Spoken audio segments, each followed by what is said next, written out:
Vous êtes dans nombreuses ou nombreux au quotidien qui me disent que mes conseils sont vraiment la bienvenue dans vos vies, c'est-à-dire ça améliore votre quotidien. Et j'en suis ravie, je ne peux pas vraiment avoir la prétention d'être une bonne éducatrice, une bonne conseillère ou un bon parent, mais tout compte fait, je rends grâce à Dieu de m'avoir donné cette grâce pour que je partage avec vous. Naturellement, dans cette vidéo, si je voudrais vous inviter, vous parents, à transmettre tout ce que vous recevez à vos enfants.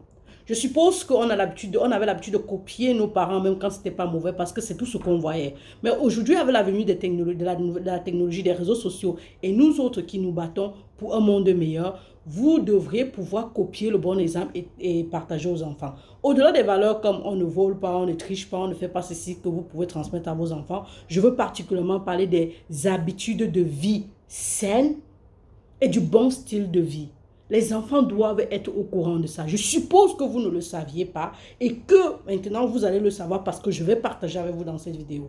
Je vais parler simplement par exemple de s'hydrater. L'enfant doit savoir qu'il faut bien s'hydrater, non seulement pour réduire les maladies, mais aussi pour éviter des petites choses comme les maux de tête, la constipation. Ceci dit, l'enfant va dire, mais maman, quelle quantité d'eau puis-je boire? Toi, tu ne le savais pas. Tu prends son poids, tu fais fois, tu fais multiplier par 0,03 et tu obtiens un nombre. 50 kilos, par exemple, devrait boire théoriquement 1,5 litres d'eau par jour selon la formule que je vous ai donnée. Mais compte tenu de l'environnement et d'où vous êtes, je dis souvent 2,5 litres d'eau avec beaucoup de réserves, même pas réserve, en étant sûr de ce que je dis, en sachant que ça ne pourra pas vous nuire. Mais pour les enfants, multipliez en fonction du poids. On va aller sur l'activité sportive. Vous êtes assis sur le canapé, vous ne bougez pas parce que vous regardez les films et dont les enfants sont là, ils stagnent. Non, les enfants doivent savoir qu'il faut l'activité sportive pour travailler leurs muscles, pour favoriser aussi leur croissance. Parmi les activités sportives, nous avons quoi? La marche qui est facile. Faites une petite marche avec votre enfant, vous communiquez, vous parlez avec lui. Bébé, tu vois ça, tu aimes ça, qu'est-ce que tu aimes, qu'est-ce que tu aimerais devenir? Des petites choses comme ça, vous êtes en train d'exercer, mais vous ne vous rendez pas compte. Inscrivez vos enfants à la nage. Déjà que la nage, c'est un sport. C'est à la fois un sport, mais aussi une activité sauve-vie. La bicyclette, achetez-lui une bicyclette et allez pédaler ensemble, c'est une activité sportive. Allez courir ensemble, pourquoi pas inscrivez-le aux activités comme le football, le hurling, je ne sais pas trop quoi, afin qu'ils puissent exercer. C'est comme ça que vous inculquez aux enfants et vous leur dites, c'est important pour la santé, vous documentez vos enfants.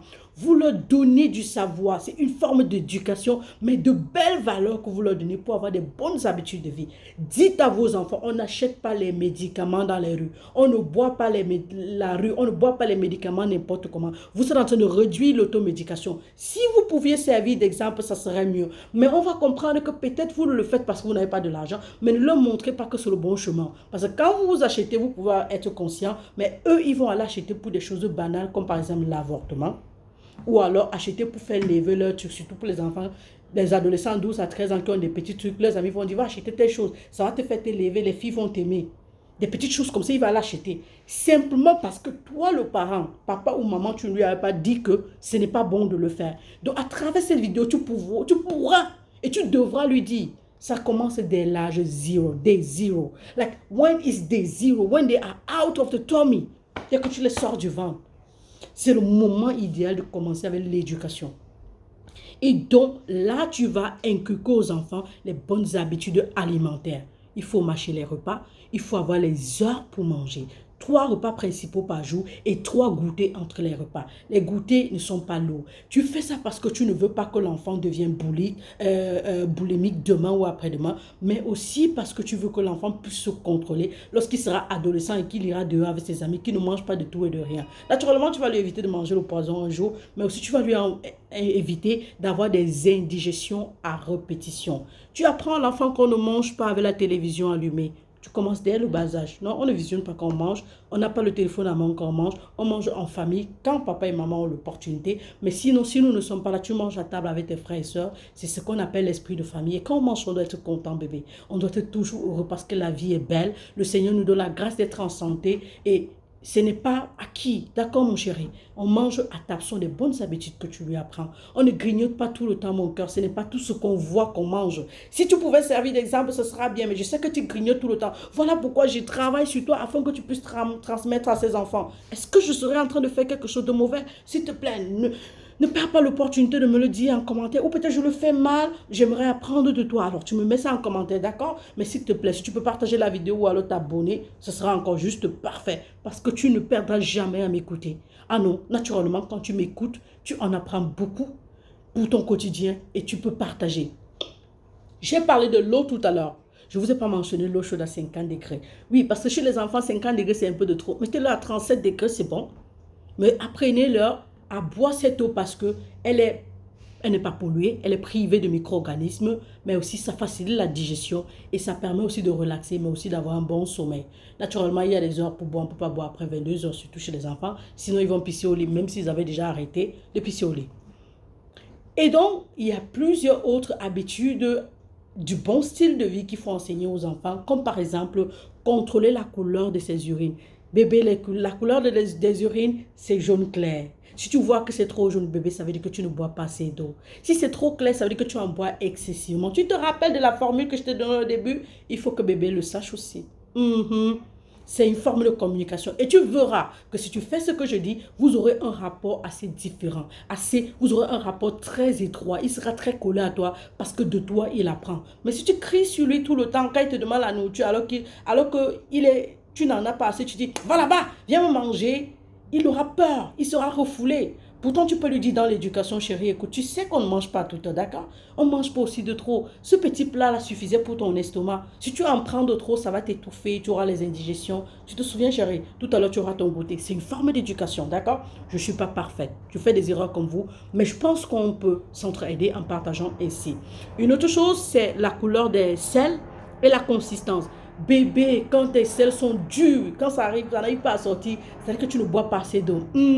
Il pourra venir te dire est-ce que ces selles sont dures ou pas, la couleur de ces selles. Et toi maintenant, tu vas comprendre qu'il est en train de grandir.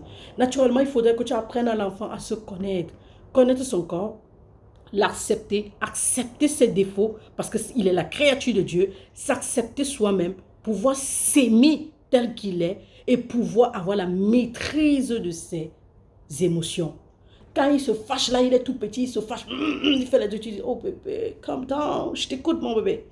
Allez, parle doucement, calme-toi, alors je vais t'écouter. Si tu parles, si tu pleures, si tu es fâché, je ne pourrai pas t'écouter. Maman ne pourra pas le faire, personne ne pourra le faire.